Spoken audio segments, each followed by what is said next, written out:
अपघातग्रस्त व्यक्तीचे मनोगत मराठी निबंध।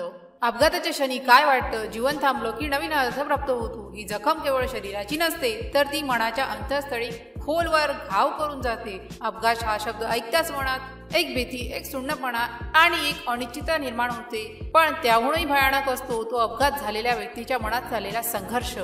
हा केवळ शारीरिक जखमांचा नसून मानसिक आणि भावनिक जखमांचाही प्रवास आहे। क्षणार्धात सर्व काही बदलते। एका क्षण अगदी सामान्य असतो। रस्त्यावर चाललेली व्यक्ती, स्कूटरवरून ऑफिसला जाणारा तरुण, शाळेत जाणारी मुलगी, प्रत्येक जण आपल्या विश्वासात घडलेला आणि मग एकाकी घाई घडते। वाहनांचा आवाज, माणसाचे ओरड, सिटीच्या आवाजात कुठेतरी एक मूक ओरड लपलेली असते। हा क्षण अपघातग्रस्त व्यक्तीच्या आयुष्यातला एक वेगळीच दिशा देतो। अपघातानंतरचा पहिला भाग म्हणजे शारीरिक वेदना, पण त्याहूनही टोकाची असते मानसिक वेदना। डॉक्टर, नर्स, औषधे, ऑपरेशन ही सर्व मदत करू शकतात शारीरिक जखमा भरून काढायला, पण मनाच्या जखमा कशा भरायच्या? रात्रंदिवस ती घटना डोळ्यासमोर उभी राहते। काय झालं?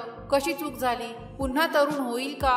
अशा अनेक प्रश्नांनी तो व्यक्ती बेचैन होतो। अपघातग्रस्त व्यक्तीच्या कुटुंबावरही याचा मोठा परिणाम होतो। आई वडील, पत्नी, मुले, प्रत्येक जण काळजीत असतो। त्याच्या डोळ्यातील काळजी, चेहऱ्यावरील काळजी अपघातग्रस्त व्यक्तीला आणखीनच व्यथित करतो। मी माझ्या प्रियजनांना काळजीत टाकलं या विचाराने तो ओरगडतो। समाज किती संवेदनशील आहे। काही जण खरोखरच मदत करतात तर काही फक्त चाहूल बघतात। कसा झाला अपघात? वाहन चालवताना मोबाईल बघत होता का? अशा प्रश्नांनी अपघातग्रस्त व्यक्तीला दोषी ठरवण्याचा प्रयत्न केला जातो। यामुळे त्यांच्या मनावर ताण आणखीन वाढतो।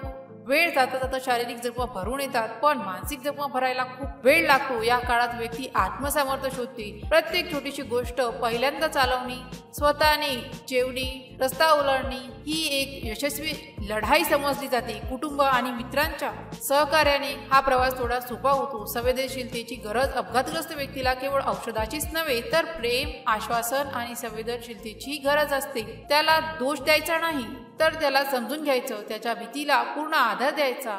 कारण प्रत्येक अपघातग्रस्त व्यक्ती एक योद्धा आहे जो आपल्या मनाचा जखमा भरून काढण्यासाठी लढत आहे। अपघाताने केलेल्या जखमा कालांतराने भरून येतात खरं, पण मनावरचे व्रण आयुष्यभर तसेच राहतात। त्यांना भरून काढायचे असेल तर प्रेमाने, संवेदनेने वागणे गरजेचे। जर या पोस्टशी संबंधित काही गोंधळ असेल किंवा आपल्याला अशा कोणत्याही विषयाची माहिती हवी असेल तर कृपया खालील दिलेल्या कमेंट बॉक्सद्वारे आपले प्रश्न आम्हाला विचारू शकता। या पोस्टशी संबंधित आणखीन काही प्रश्न असतील आपण आम्हाला ते देखील सांगू शकता की आम्ही त्या समस्या नक्कीच सोडवू।